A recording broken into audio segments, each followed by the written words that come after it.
Welcome back to Papilla Adventures. On today's video, Papa and I venture out on a stroll of a hike that was suggested by ChatGPT when I asked about cool ghost towns near Tacoma to go hike in. The result? The Monte Cristo Trail. The Monte Cristo Trail is a historic and scenic hike in the Cascade Mountains in Washington. It's best known for its connection to the abandoned Monte Cristo mining town, which was active in the late 1800s during a silver and gold rush. I declare this Paul Bunyan picnic table. It's near Granite Falls here in Washington in the Mount Baker Snoqualmie National Forest. The trail follows the South Fork Sauk River into the mountains. It's about an 8-mile hike round trip. This can vary depending on where you park due to the roads getting washed out. It's moderately difficult.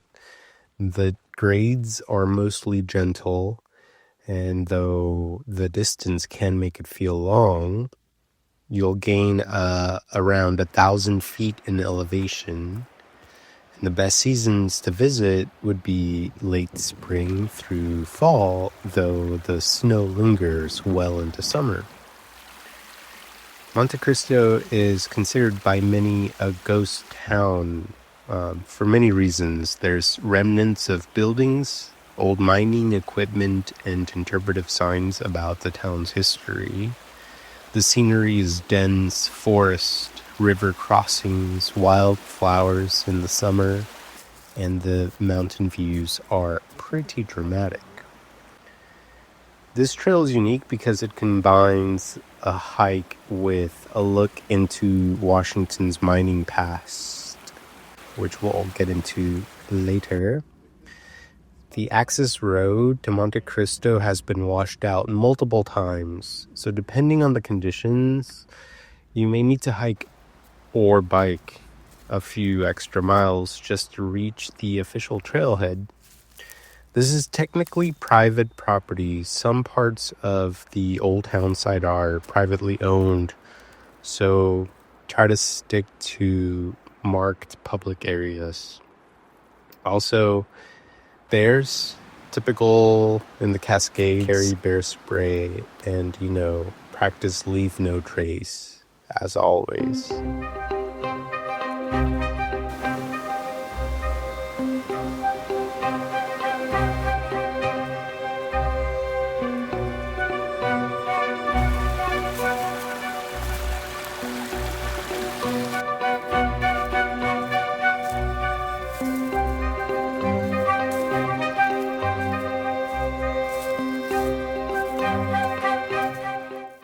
Because of its history of mining and all of the money that was made there, there's a lot of information about the history on Monte Cristo. So here we tried to pull out some of the key information and give a little bit of information about how the town came about and the different forms of life that it took over the years. So in the summer of 1889, which was also the same year that Washington became a state, Joe Pearsall and Frank Peabody discovered a promising vein of gold and silver in ore at a site that would soon be named Monte Cristo. And from 1889 to 1907, Monte Cristo's the half a dozen top money-making mines there produced about 310,000 tons of ore that included zinc, gold, and silver worth millions of dollars. Those same mines also produced tons of other stuff that's naturally occurring but now exposed, like lead, mercury, and arsenic. And we talked a little bit more about that later.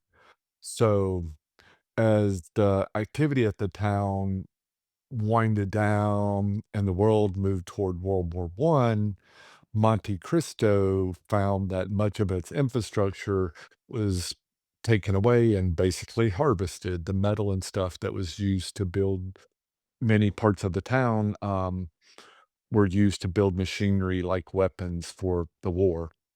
And after that, tourism became the life at Monte Cristo. But by the Great Depression, Monte Cristo had become a ghost town. This seems to be the first time that it had become a ghost town.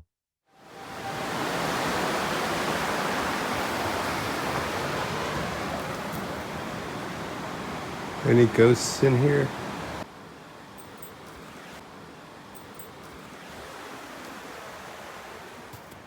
For a while after World War II, a lodge operated there with a cookhouse, a museum, and Snohomish County added campsites and improved the road that goes over the abandoned railway.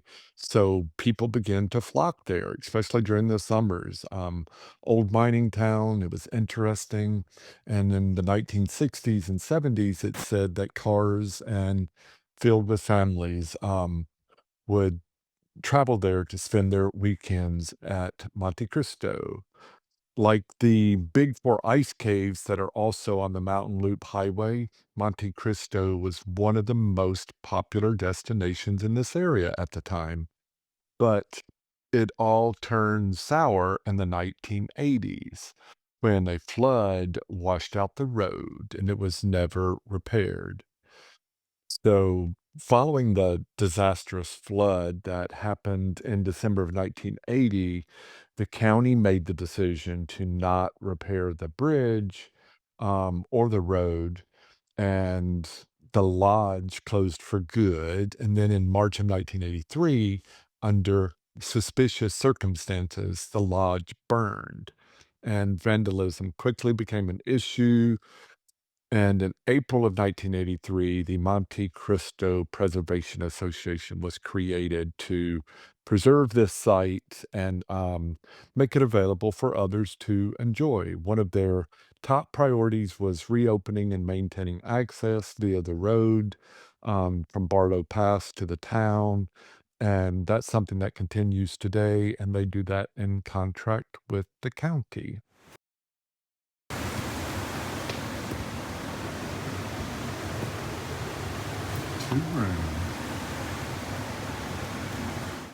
With their support in 1984, Congress recognized the unique environment in this area. The peaks here are really rugged. There are also alpine meadows and deep mountain valleys. And with their support, Henry Jackson Wilderness Area was created. And this is the area around Monte Cristo, and it's within the Mount Baker Snoqualmie National Forest. The name is in honor of late Senator Jackson, who was a native of Everett, Washington, and liked hiking the area, and he became a strong defender of the Cascades. At Monte Cristo's peak, more than 1,000 people called it home, yet none was known to have been buried in Monte Cristo. Their bodies were reportedly shipped by train to Everett and laid to rest there. So as you walk along this old road and you see remnants of old buildings or signs for old buildings used to be, and then go into the clear cut, what's called the repository zone, you're walking across what's referred to as a staged restoration environment. Here, toxic metals, the arsenic, the lead, the copper, were compacted and capped with fabric and soil and buried beneath the debris. It was part of a Superfund cleanup that cost over $11 million and funded in part by one of the original companies that founded the mines here. So the scars of the mining aren't just in the artifacts, they're still etched deeply in the soil and the water. So hikers are advised to are directly advised to avoid the water entirely. Reportedly, portable filters will not remove the heavy metals.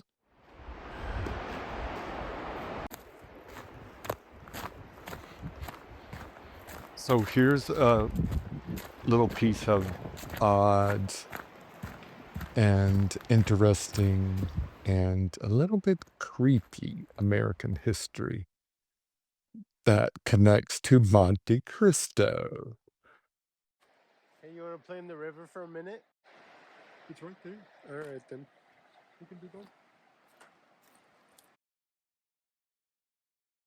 In the early 1890s, there was a young German immigrant that opened a hotel and reportedly a brothel at Monte Cristo to serve the influx of miners who were moving there, of course, to get their share of riches. That immigrant was the 47th president's grandfather, Frederick Trump. I was not aware of the connection of the 47th president to the Pacific Northwest before we started exploring the history of Monte Cristo and the mining industry there. I'm a bit reluctant, to be honest, to bring any more attention to this as we hope to see the preservation of this area continue. And 47 hasn't shown support for things like keeping public lands public and preserved. And after some thought, I noticed some interesting parallels with what's happening today, and it seems worth sharing. So here's the connection. And to make sense of this connection, we need to start with a quick bit of the backstory. So, Fred, as he's referred to in the reports, immigrated to the US in 1885 from Germany, where he was fleeing a mandatory military service requirement. Interesting, quick little side story here. Fred, later in his life, he and his wife returned to Germany to live, and while they were living there, interestingly, he lost his German Bavarian citizenship and was ordered to leave the country. Also interesting, he was allowed to return to the United States. Getting back to our story, so when Fred first came to the US, he was in New York. In 1891, he moved to Seattle. He acquired a restaurant in the Pioneer Square area on Washington Street that was nicknamed The Line and referred to as a hotbed of sex, booze, and money because of the saloons, gambling, and brothels.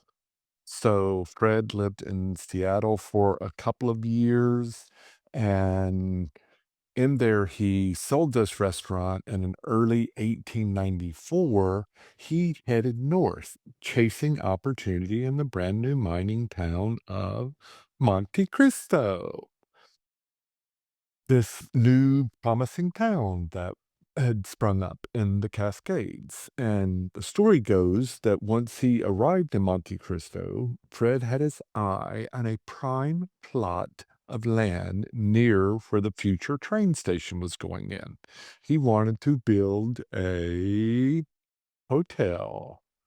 There was one big problem. The land cost $1,000 an acre, and it was out of his reach. So he filed a placer mining claim, which gave him mineral rights, even though somebody already had recorded mineral rights. This claim did not allow him to build anything, but he built a boarding house anyway. And even though there was an established owner, he built on the land as if it were his own. So the reports I read outlined that corruption was rampant, and it made it easy to set claims and establish establishments on others' land.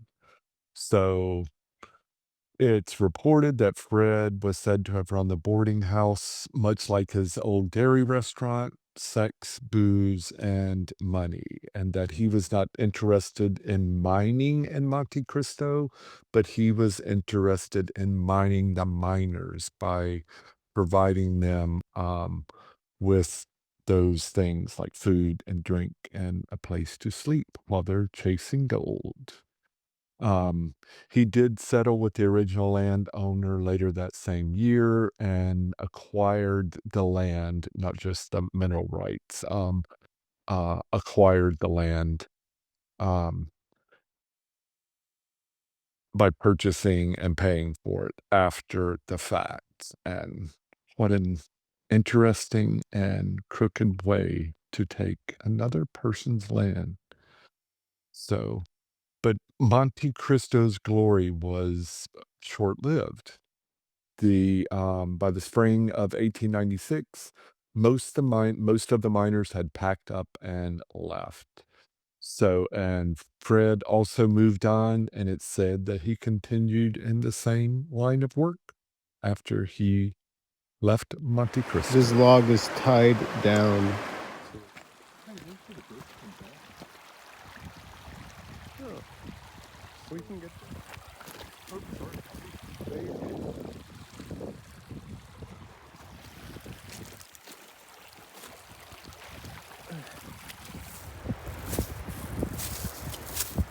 The water is that strong that it moved this fucking bridge.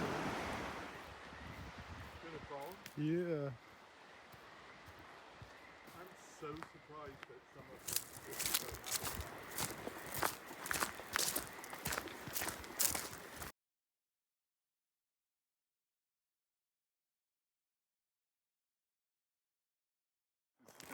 didn't go out.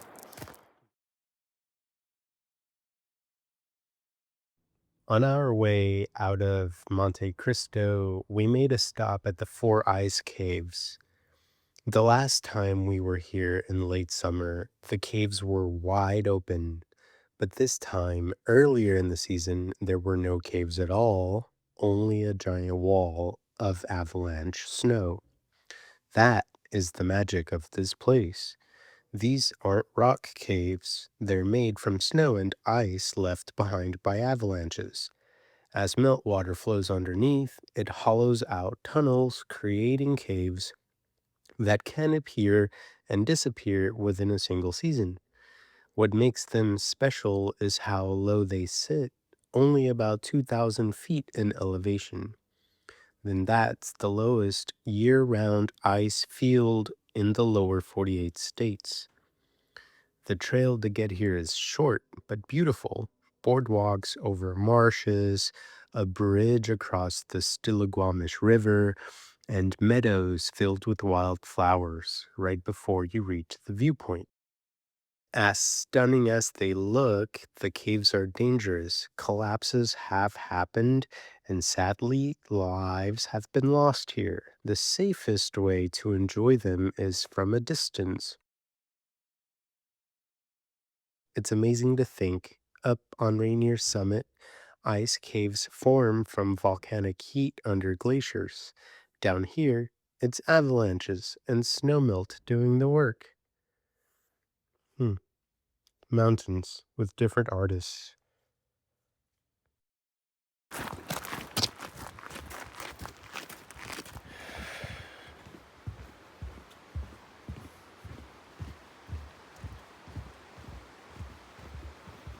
We just parked in the wrong lot, didn't we?